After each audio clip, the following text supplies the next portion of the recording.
Guys, what a great day it is to be out here trying to get my 1962 International B150, I guess it is, started and drive it around the parking lot for the first time since I've owned it. I've had this thing for 2 years, and when we unloaded it off the truck, this is where it landed and this is where it sat. We have not touched or done anything to it since. This is a partnership between my dad and I. We both kind of split the purchase on this, and the whole idea was to get it to stop, start, and steer and flip it, make a profit. And he seems to want to strip it down and paint it and go kind of a little bit whole hog. I just want to get it to stop, start, and steer, and that way you can advertise it that it does all that. Anyways, without further ado, we're going to jump into this thing, take a look at it, and then get right into the engine bay and see if we can get this thing started.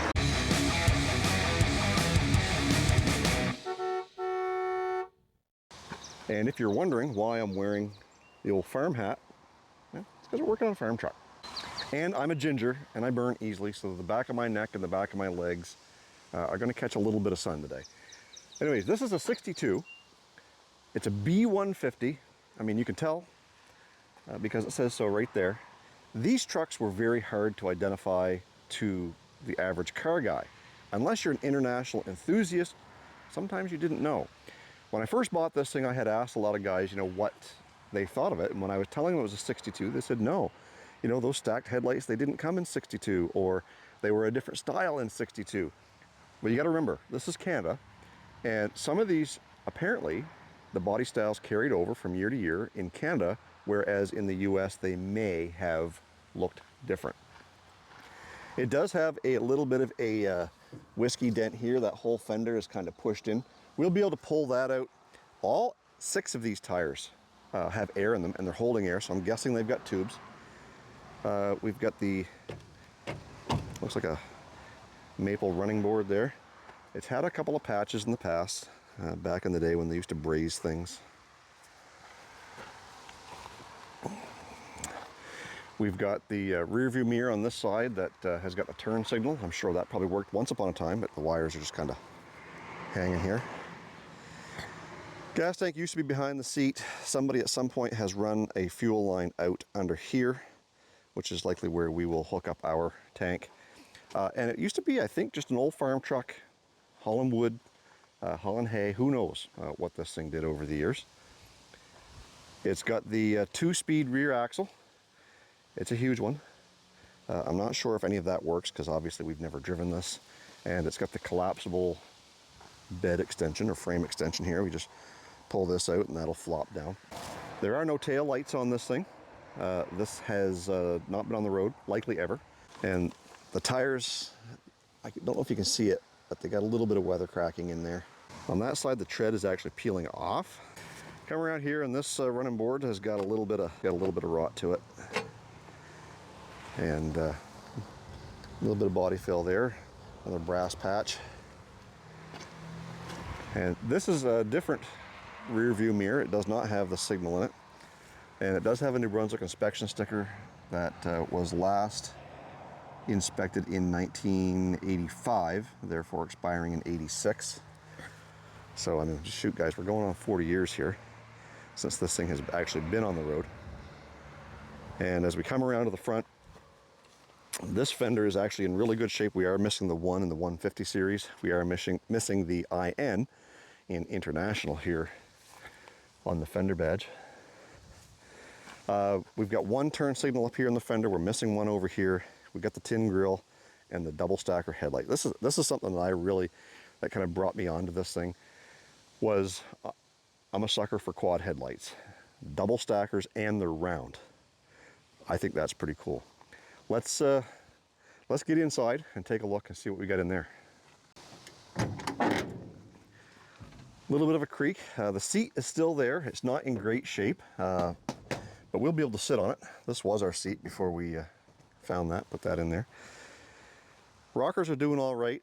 All your gadgetry is here for the door. Sounds like the door crank or the door latch works. The crank, well, that's as far as it goes for the window. And she's got the vent window. That works. And luckily for us, we do still have keys for it.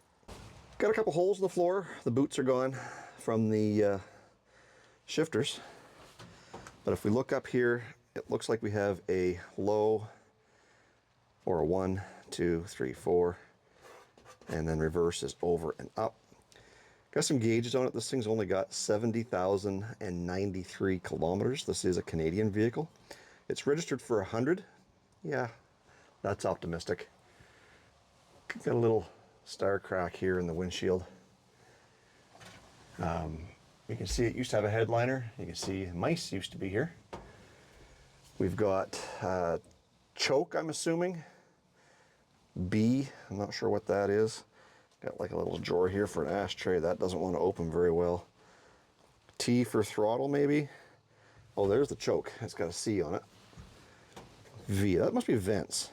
L for lights, W for wipers. Let's get over the other side and see if we can get into that glove box. Does the door even open? Yep, yeah, door opens on this side. So on this side, we've got the door latch, the window crank, and no armrest. The other side actually had an armrest on it. Does the window go down over here? Oh yeah, it goes down all the way. And of course we got a vent window. Once again, that opens. And all the glass on the doors and the vent windows is actually still in really good shape and not all cracked up.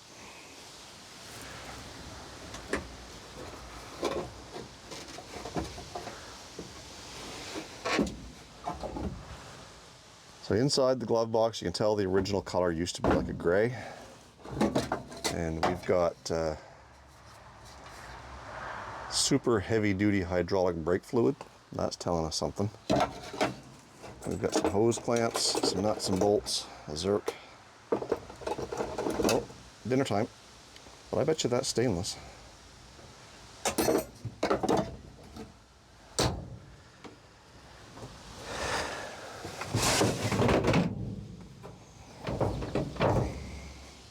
And back here you can see the gas tank actually went through the floor. So that must have been a side saddle tank or something back here. Underneath there and not behind the seat, because if you follow the filler, that just comes through the fender here and down through the floor again. So there you go.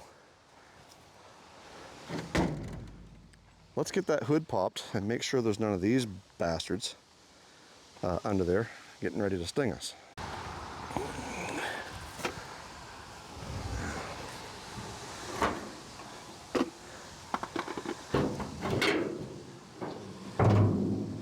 Look at that. Hood goes up and stays up. Got no battery. I don't see any wasps, except for that one little bugger. Let's get you in here for a closer look.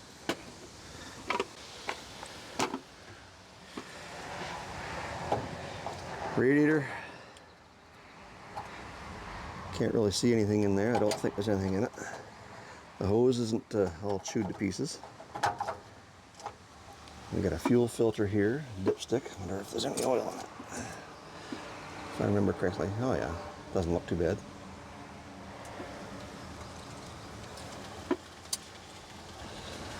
Got a mechanical clutch.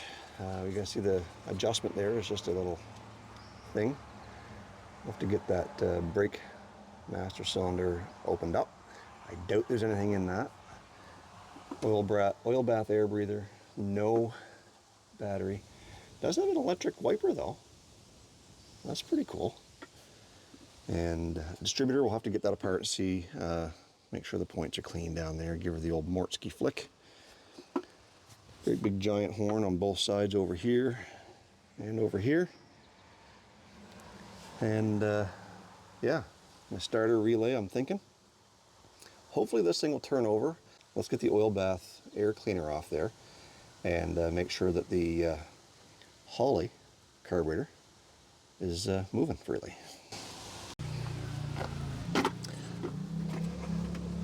So hopefully that's not all full of oil and I make a great big mess when I take it off here.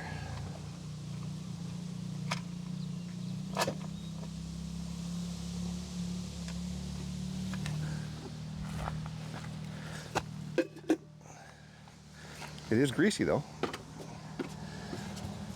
So we've got, looks like fuel and return maybe. We got a choke here, that choke. Oh yeah, it'll move. And we got throttle. Well, that's moving.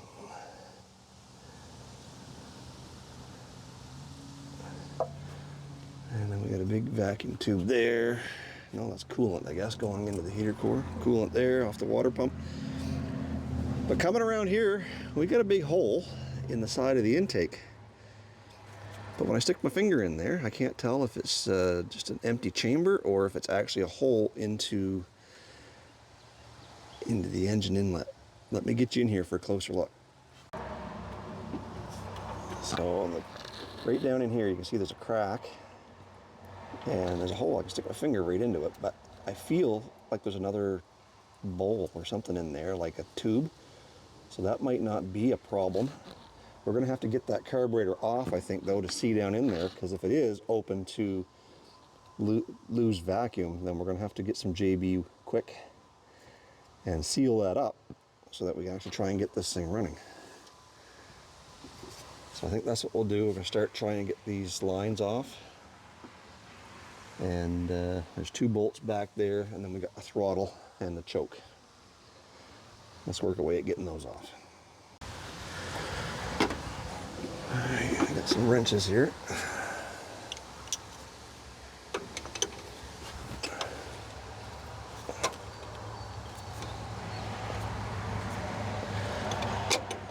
Some looby-dooby on there first.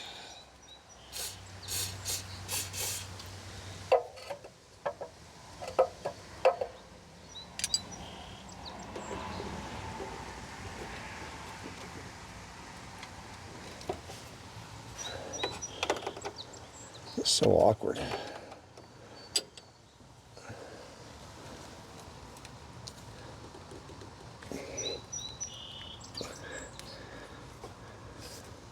Leaning over this thing at that radiator right in your guts. Come on.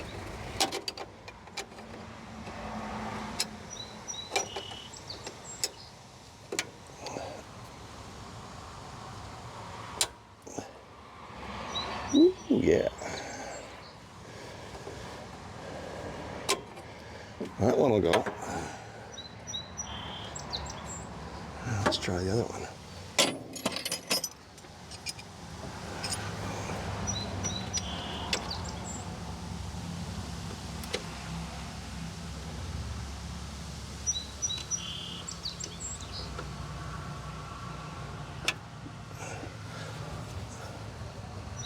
Oh yeah. Hardly any effort on that one at all.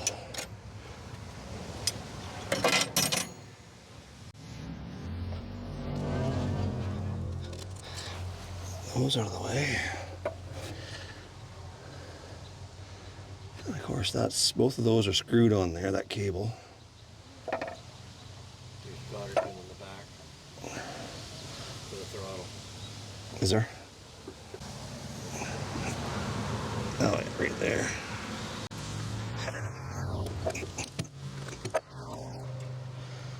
There's the throttle. I think that choke's just held on there with a flat screwdriver. So we got this one here for the adjustment.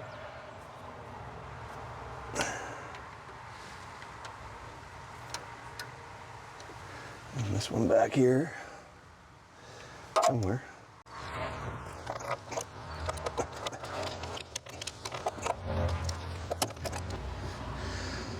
Now we got 2 bolts down there to take that carburetor off there.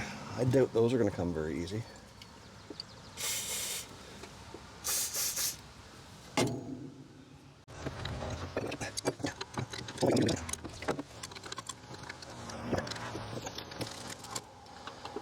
Either that lube is really, really good, or it wasn't on there that tight to begin with.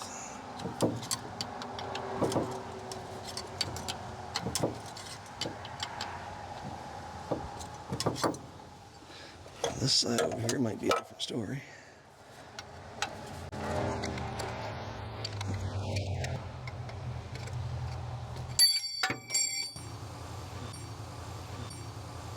Mother.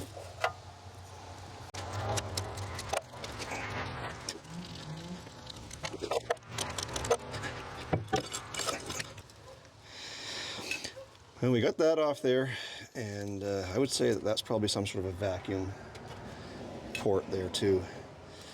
But we're going to take this apart, make sure it's clean, and I hear the float in there floating or moving around, so that might not be too much of an issue. However, what I was concerned about was getting this crack, making sure that it wasn't all the way through, and it's not, because that's a separate casting on the inside, or not separate, but it doesn't seem to be open to the elements, so that might not be an issue.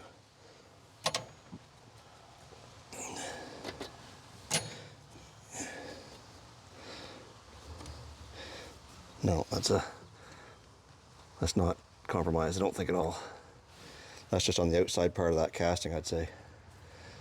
All right, so now that we got that problem solved, let's take that carburetor inside to the bench and tear it apart and make sure everything's good on it. I think we're going to start by taking this front piece off here.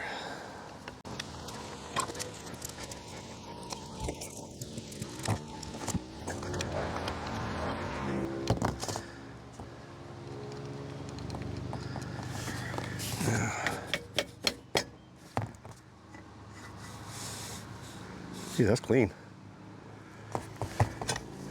She's a little dusty in there, but she's clean. That's, any holes in the float, do you? no. You won't know for sure until you start putting fuel in it. That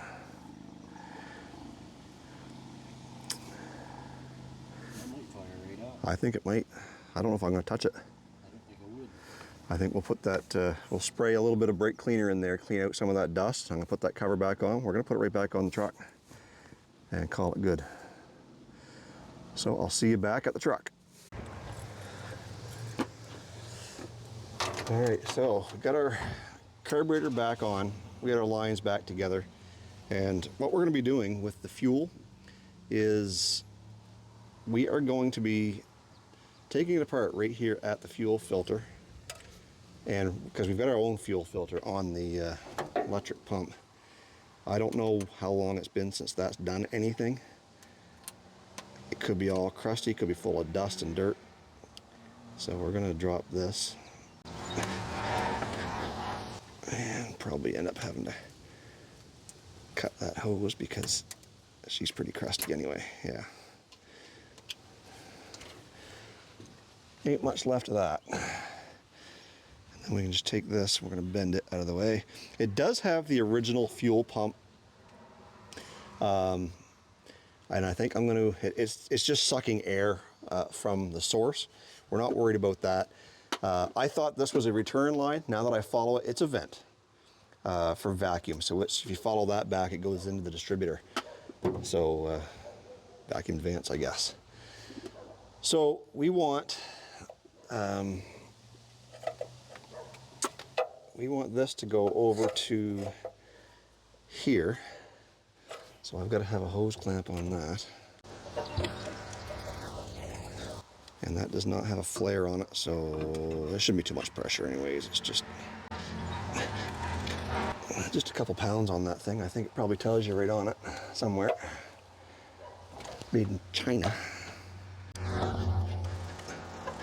And one thing about this being a 6-cylinder is the intake and exhaust is all over here. So I think what I'll be able to do is take the fuel can,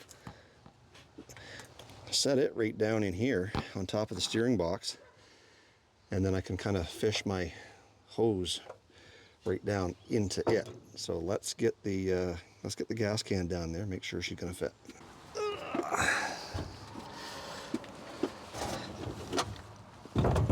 Oh yeah, it's made for this thing. So that'll go in there. And we've got our pump with our extended leads to go to the battery, so that should reach over there. That'll go down in there.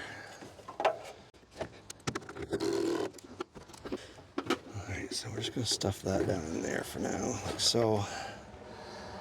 Let's clean off our tools. So I guess one thing we should do before we go too far is see if the engine is going to turn over. I think it will. We've had it turning over before. Oh yeah. Yeah, she'll go. All right, let's grab our battery. We got our positive going directly to the starter and our ground. Oh, come on. Jason.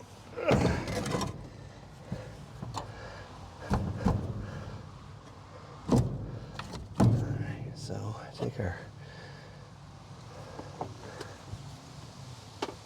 positive cable, and there's negative, and wait a minute, make sure we don't have any flammage.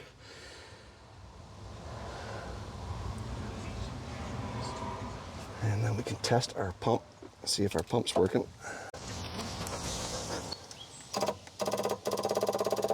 Yep, we got power.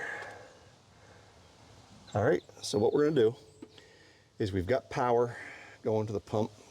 We'll see if we can get the carburetor full of fuel, make sure it's not gonna flood, and then we can crank on it. You know what, we're gonna crank on it first, make sure that everything actually does turn over. Let's do that. Make sure we got connection too. Make sure it's not in gear. Oh yeah, she's in gear.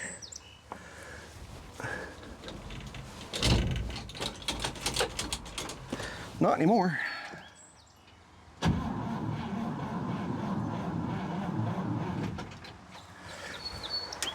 What we do know is that it cranks. We also know that it's cranking very, very slow. So probably should have the booster pack on it. And by right, should have a heavier battery than that thing. We don't know if this is 12 volt, 6 volt, 8 volt. But what we do know as well is it's getting 12 volt, whether we like it or not. So let me grab the booster pack and we'll see if we can get this thing cranking a little harder or quicker. All right, battery pack installed. Let's get some fuel.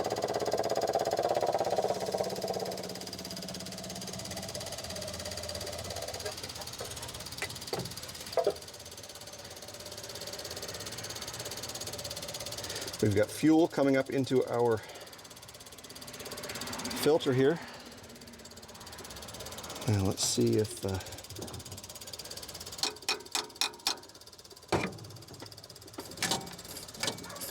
oh yeah, she's squirting. Let's go turn the key, see what happens.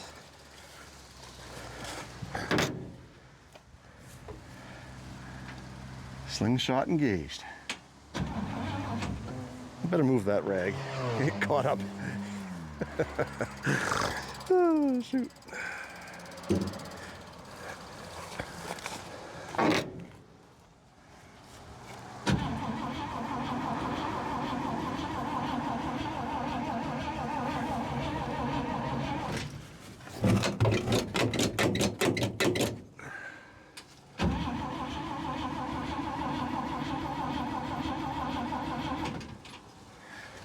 All right, well,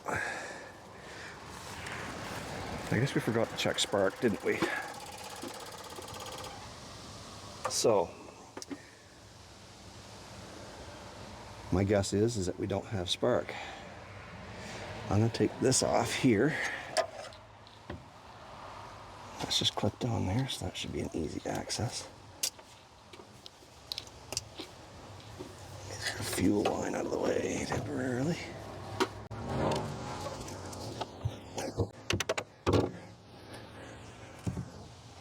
Doesn't look horrible in there. However, the points need a little flick, Mortsky.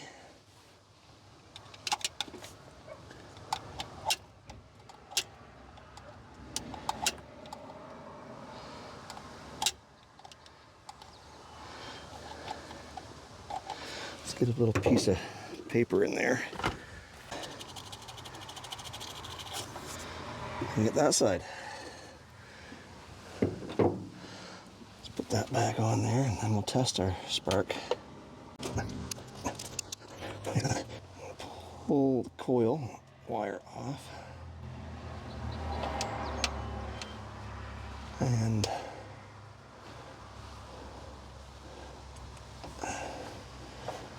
stick that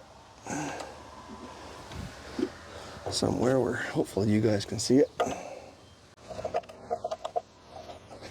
Alright, can you guys see that? Let's zoom in. Now, you guys tell me if you see spark.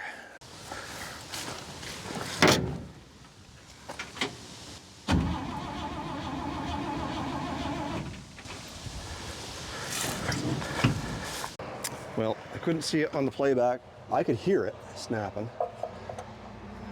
At least I think I could. Let's plug everything back in and try her one more time. Actually, that should have enough fuel in it right now, so let's try her.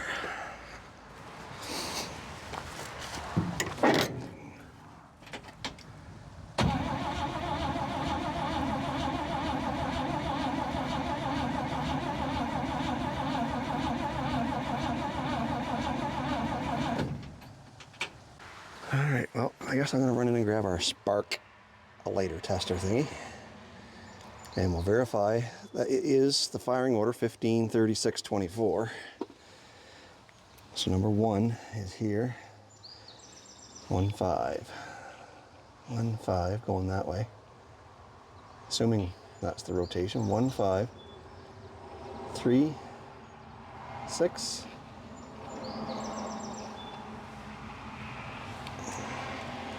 1 5 3 6 2 4.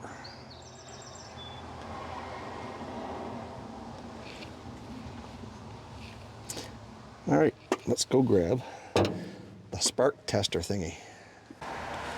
All right, let's check it for spark now.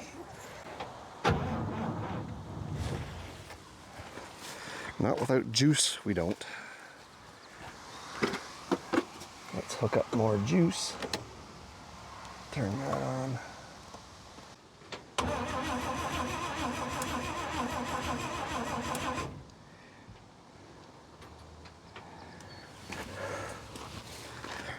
Well, I am hearing some snapping noise, but I'm not seeing it flash on that thing. All right, let's try this again. Oh, I think she's gonna go.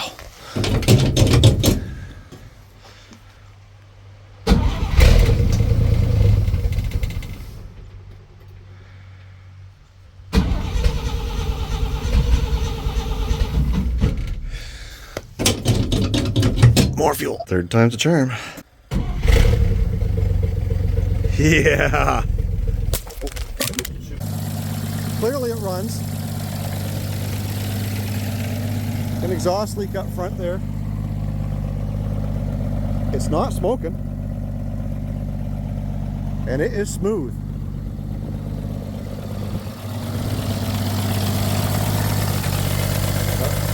She's running out of gas now.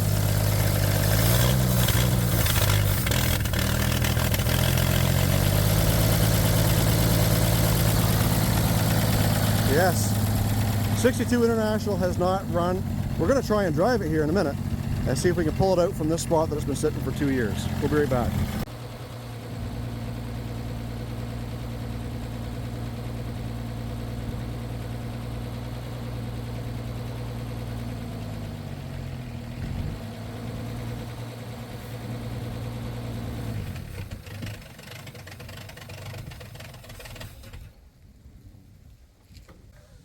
Keep the fuel out over onto the exhaust.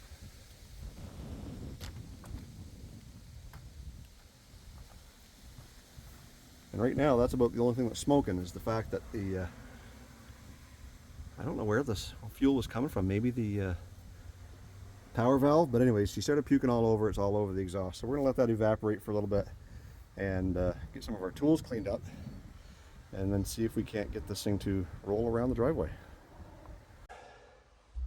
All right, I'm gonna leave that door open a bit because she's pretty steamy in here. Let's see if we can get this thing to roll.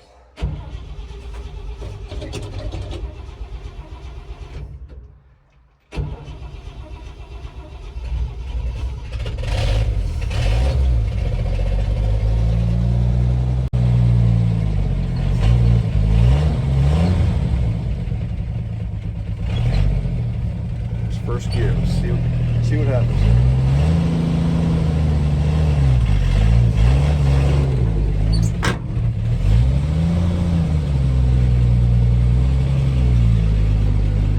We're driving. We are driving this thing. For how far? I don't know.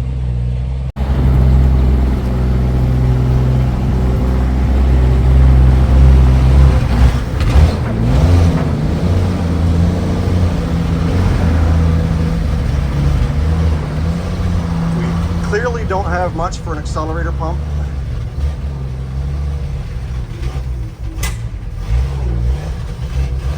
Maybe we'll grab second gear.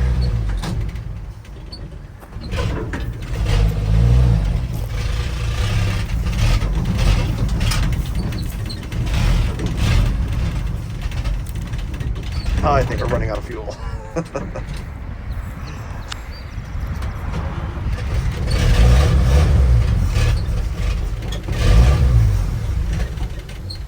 Yeah, I think we ran out of fuel. Yeah, and while we were splashing gas, we didn't have this hole covered up all over here. It was down on the ground, so that's all it was. We had a bowl full of fuel, and well, this is where we ran out. We made it around the building and right over here, so.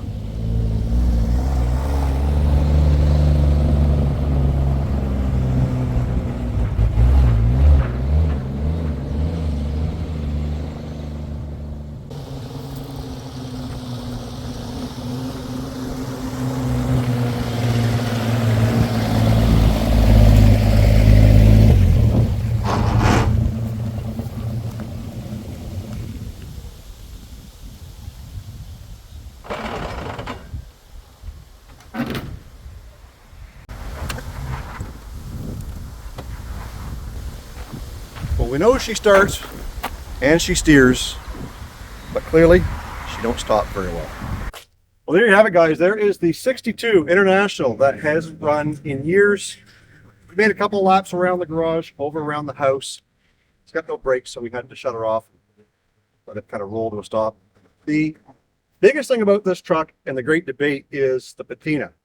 Dad wants to strip her down and do some paint and body work to it. And I want to leave it just the way it is. I want you guys to tell me down in the comment section down below, what do you think we should do? Should we keep it patina? Maybe body swap it onto something a little more modern with a modern drivetrain? Heck, maybe even that 6-cylinder will work just fine. If you're not yet subscribed to Olde Carr Guy, please do so. Make sure you're supporting my merchandise store at the link in the description box down below. That stuff helps support things like going out and buying these project vehicles, making the run, getting them to start.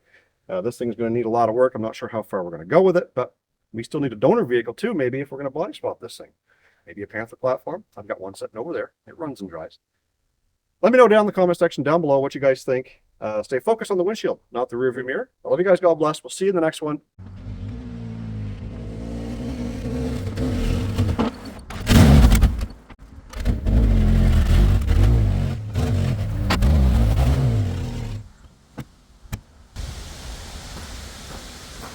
Hard to believe.